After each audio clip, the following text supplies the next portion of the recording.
having our second episode, part two, in architectural design. As what we have discussed previously about using the models, and I remember that we were using last time is about the seashells and the turtle. Do you remember that in our architectural design modeling part one? Remember that? Okay, that was all about research. Remember, that was I think that was few weeks ago. So now we have another one, part two, in architectural designs using your model. Okay. Now, as I said before, you have to think of your buildings. You have also to consider what your client wants in the designing. If the client says, I want to design a building, so you must have to take note what kind of a building. Is it a residential? Is it a commercial, institutional? Because there are a lot of types of buildings. There are a lot of groups of buildings. Okay, there are research center. There are re- there are what they call this hotels. There are also what we call industrial. Industrial are those factories, buildings, those warehouse. Those are factories, factory groups. We have also the institutional. So what do you mean by institutional? It is all about educations, like example, school buildings. Okay, universities. These are educational or institutional buildings. Another one also is residential. Residential building also have a lot of forms.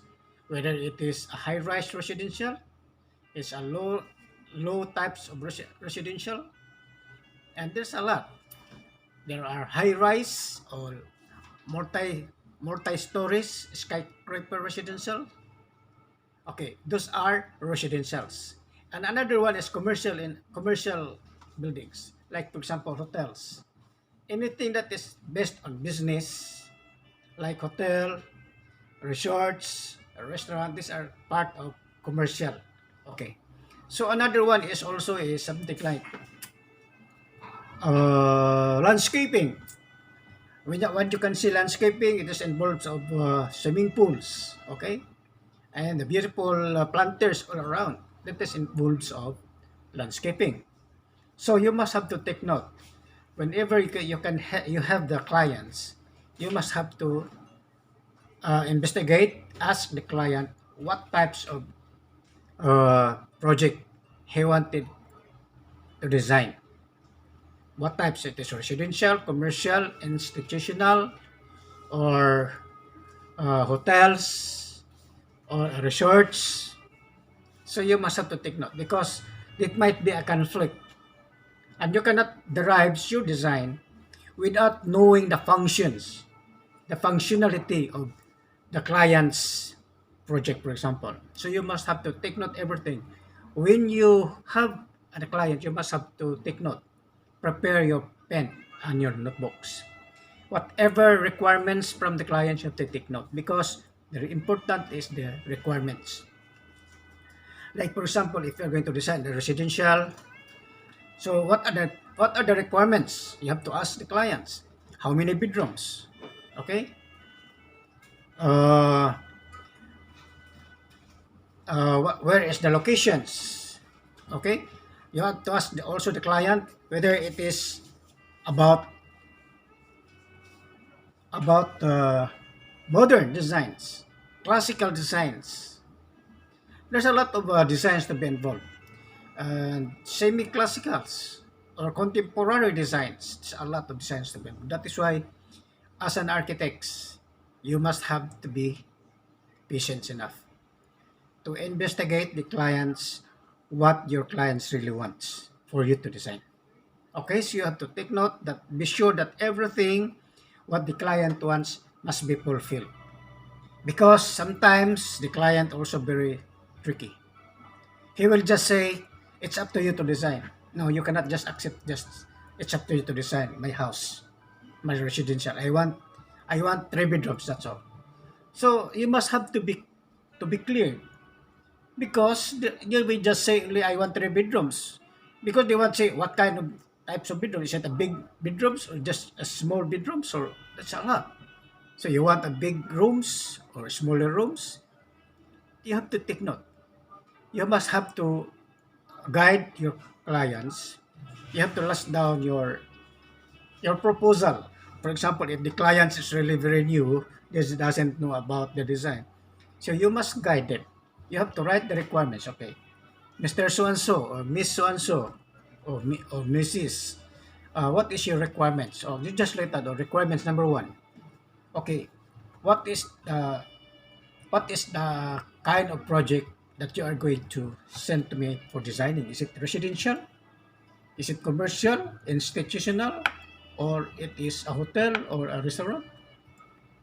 So you must be specific. If they say, I want to design my house, okay, you say okay. Right there, first requirement is to design a house. So underneath there are some sub parts of residential. Okay, letter A, how many bedrooms? Okay, let's say okay, I want 3 bedrooms. Okay, just like that there. Okay, letter A, 3 bedrooms. Letter B, how many toilets you want? Okay, I want one master's toilet and one common toilet. Okay, so sometimes they will say I want every room has a toilet.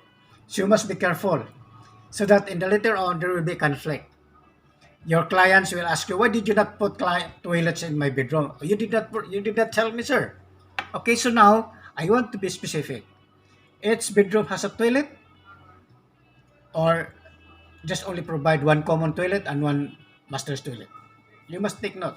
You must be specific in your designs. So if your client says, I want only one master's toilet with complete showers and everything, fully equipped master's toilet, and the common usually must be located along the kitchen. Okay, so if there are only 2 toilets, so the common toilet will be along the kitchen because you know why? It is very convenient for you to design a toilet near the kitchen because the water supplies is very near to the kitchen. So because the pipes itself is very expensive, so you must have to consider to utilize your pipings. So most of the design for common toilet is near the kitchen because of the piping distance. Okay? And also very convenient for the kitchen to wash everything. Okay? They must have to wash everything there. So very convenient for them. They have to get water from the toilet.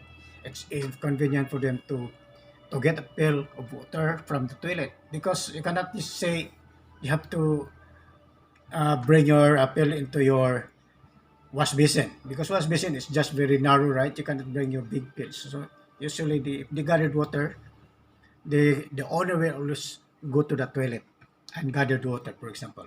Okay, so take note if there will be only 2 toilets, one is in the master's bedroom and the common toilet is at the kitchen itself. Okay, so if your client says, I want each bedrooms has a toilet, so you must consider the closest the toilet is the cheapest design because you know I just consider the pipings also. So if for example, if there are 3 bedrooms, so there are also 3 toilets, and the kitchen also must have certain toilet because you know why? Kitchen must have toilet for the visitor. That is why kitchen has its own toilet. Why? Because if they have the visitor, they will use the toilet, the toilet for them to use. And also the one who cooks in the kitchen, they will not be going to the bedrooms and use the toilet. No, they will just use the, the toilet itself in the kitchen. So that is why toilet in the toilet in the kitchen is what they call common toilet. So meaning the users of the kitchen and your visitor will utilize the kitchen toilet because all the toilets in the bedrooms is being utilized by the owner or the occupant of its bedrooms. You cannot just say, okay, you can use my bedroom's toilet. No, you cannot. Because that is your privacy. Okay? Because most of the children also have their own privacy. They must have their own toilets. Okay? So if they must have their own toilets, so they are not going to offer to anybody. Because that is for their own consumptions. So if there are three bedrooms, you can consider to have the masters and the two bedrooms, so there will be three toilets plus the kitchen become four toilets. So you just take note, okay, since you need toilet in each room, sir, you have three bedrooms, so you will have three bedrooms plus one toilet, one kitchen toilet, so there will be four. So if your client says, no, I do not want toilet in the kitchen, this is a reserve, because you know why? The one who cook in the kitchen cannot be going running to the bedroom and use the toilet. No. If you have also the visitor, they cannot use your private toilet. So they will usually use the common toilet. So we will take consider that toilet in the kitchen is considered as a common toilet. So that is for the visitors and the users of the kitchen. Okay? So just take note of that. Okay, that is one of the requirement for residential. For example, one living room. How big is your living room, sir? You have to take note. Do you have a lot of accessories? Do you have a lot of what you call one? Instrument. You have a lot of sala set or sets inside. How many television you want? How many group of sala sets you want? Okay, you have okay. For example, you have a big sofa, so you must have to consider also the area. How big is your sofa? Okay, how many seaters is your sofa? Because sometimes there are three seaters, there are also two seaters sofa. So you must consider. Usually for the big houses, they will have three seaters plus two side chairs. So there will be about three seaters plus two chairs, so become five. There will be five or six in the living. So remember, that one is considered a big bedrooms already. How about the stereo, the music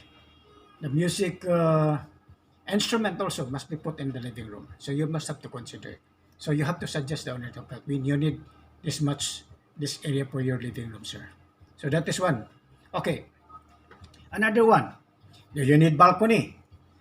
Because most of the masters and misses they will usually use the balcony to view the surroundings, to to see and refresh their minds and have the relaxation there sitting in the balcony. So that is also one important.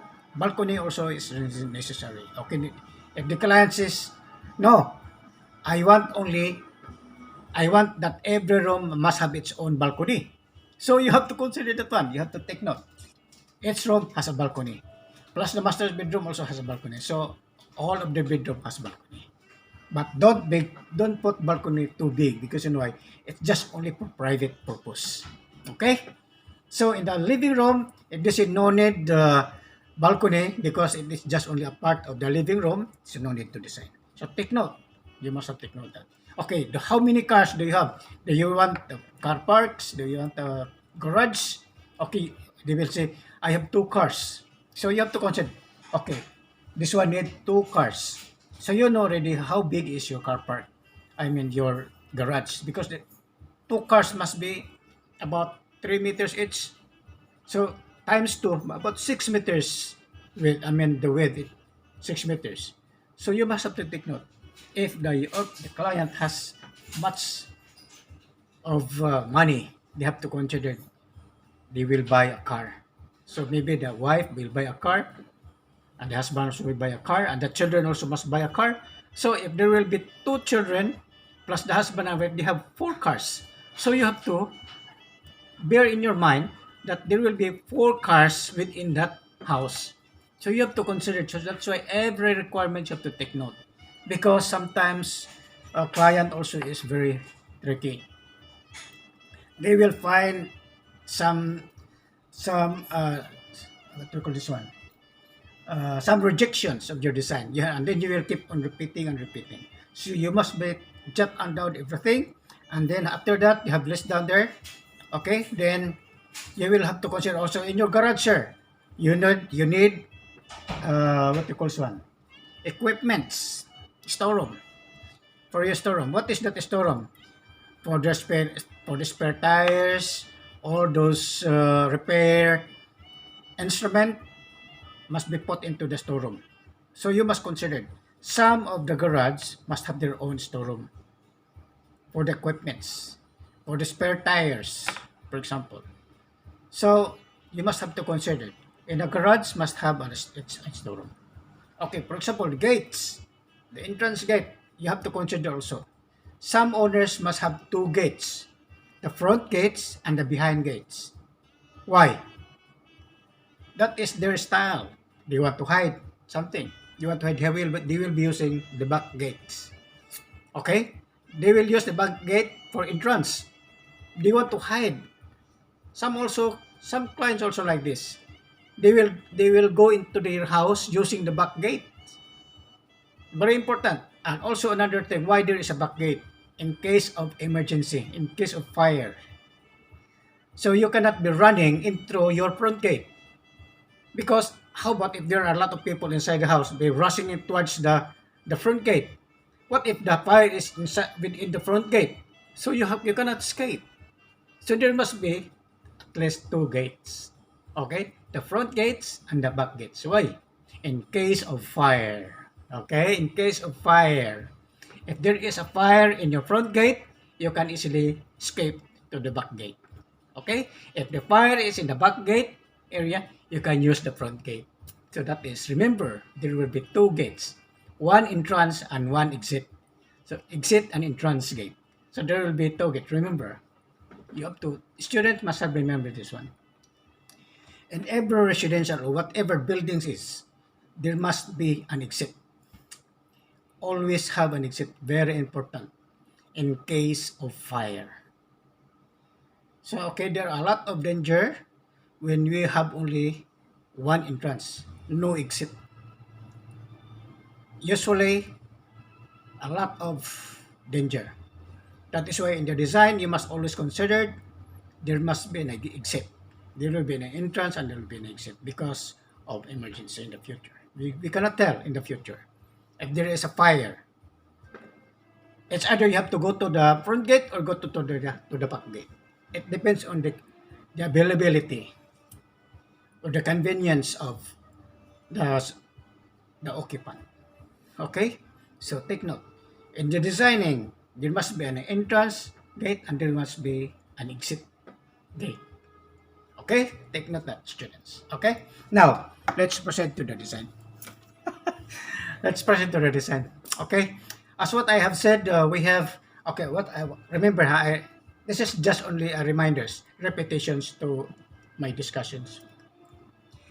Whatever your client wants, you have to take note. And after you have written all the requirements, you have to discuss and let the owner read the requirements. If he is satisfied, if something to be added, must take note. And then after that, you let the owner sign below.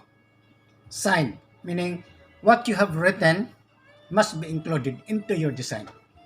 So, in order to avoid troubles or discussions or objections in your drawing, the owner has nothing to argue because he signed in behalf of you in your based on the requirements. Okay? So whatever requirements, let the owner sign for it so that in the future there will be no argument. Good. Okay, remember. So, okay, let's go to our part 2, architectural designs. Okay, today I will be using incandescent bulb design. Okay, what is incandescent bulb? There are different types of incandescent bulb. There are round, there are oblongs, there are square, there are triangle in shapes. There are there are half circles. A lot of architectural. I mean, a lot of incandescent bulbs to be designed. So I prepared the round one, like a triangle balls with a base, the normal incandescent bulb. So as you can see here, okay, I'll show you the example of a normal incandescent bulb. Okay.